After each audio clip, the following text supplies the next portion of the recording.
Hello, everyone. Welcome to Celsius 233, your go-to place for fiction book summaries. Today, we will immerse ourselves in the technique of the mystery story by Carolyn Wells.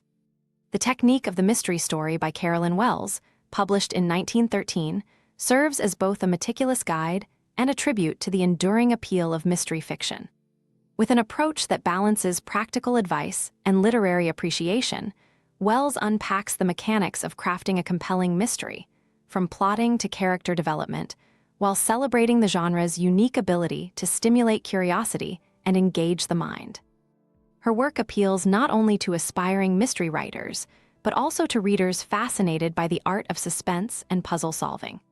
As a seasoned mystery writer herself, Wells draws on her extensive experience to explore the genre's psychological allure and defend its place in serious literature, framing the mystery story as a sophisticated narrative form that satisfies an ancient human craving to confront and understand the unknown. Plot summary. The world of mystery thrives on a single premise: curiosity. In the unfolding of a puzzle, there is something primal about the urge to know, to resolve what is hidden. This is a thread woven deeply into the human experience, as old as the tales told under moonlit skies, whispered between breaths of awe.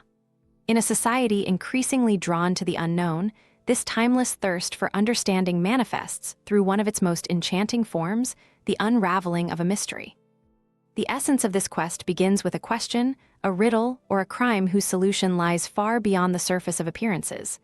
Often it begins with something small, a faint suspicion, a misaligned detail, or the absence of expected facts.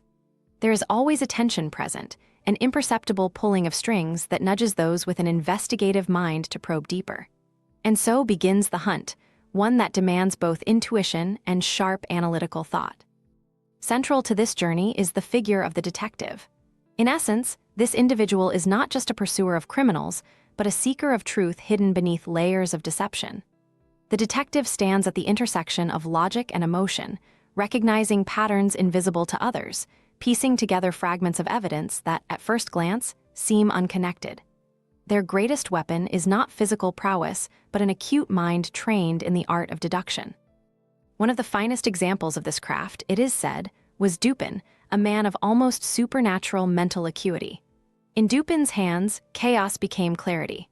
Where others saw disorder, he found logic.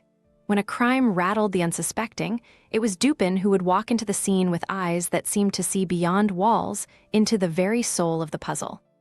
He required little more than a single glance to comprehend the full scope of what had transpired, unraveling complex narratives that led, invariably, to the truth. Yet Dupin's success, like that of others who followed in his path, did not rest solely on intellect. His was an art that merged reasoning with an intuitive grasp of human nature. He understood not just the crime, but the human impulses behind it. There is no plot without motive, no mystery without emotion, and so his strength lay in grasping the darkness that lurked in the minds of those who sought to conceal their misdeeds. Where others might falter, Dupin saw directly into the heart of human frailty, pulling the strings of truth until the entire web collapsed. Alongside Dupin, another mind began to emerge on a similar stage. This figure, perhaps more widely recognized, was Sherlock Holmes, a man whose reputation preceded him long before he set foot on a crime scene. Holmes was methodical, his every action calculated. He did not rush to conclusions, but allowed the facts to guide him to inevitable resolutions. His mind, like a well-oiled machine, processed every piece of evidence with the precision of a surgeon, discarding the irrelevant and honing in on the significant.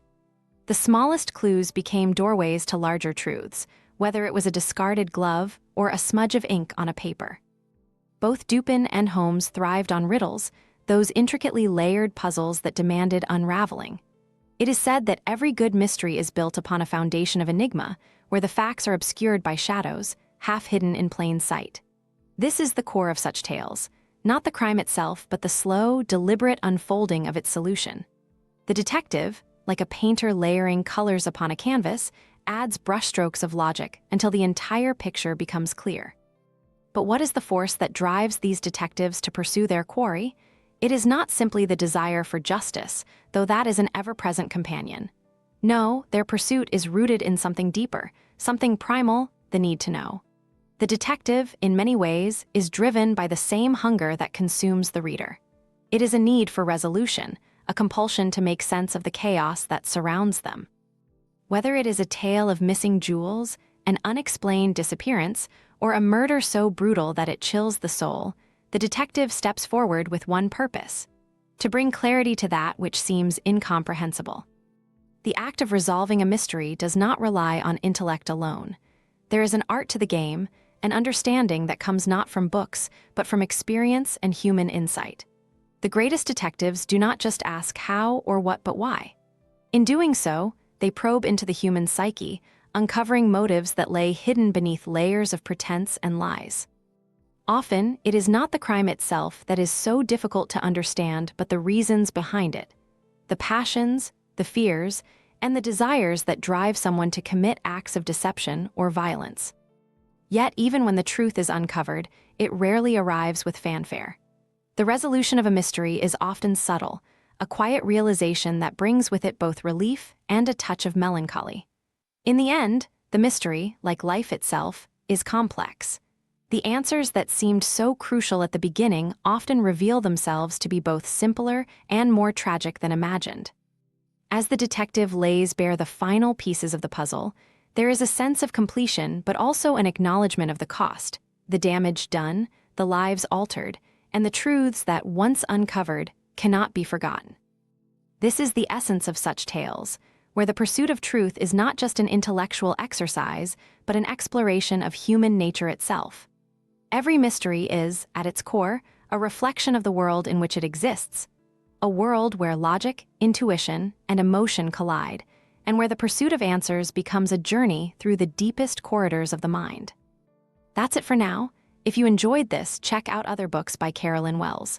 You'll find them in the description or just search for them on Celsius 233. Remember, while our summaries capture the essence, they can never replace the full experience of reading the book. If this summary intrigued you, consider diving into the complete story, buy the book, and immerse yourself in Carolyn Wells's original work. Bye-bye, take care, have fun.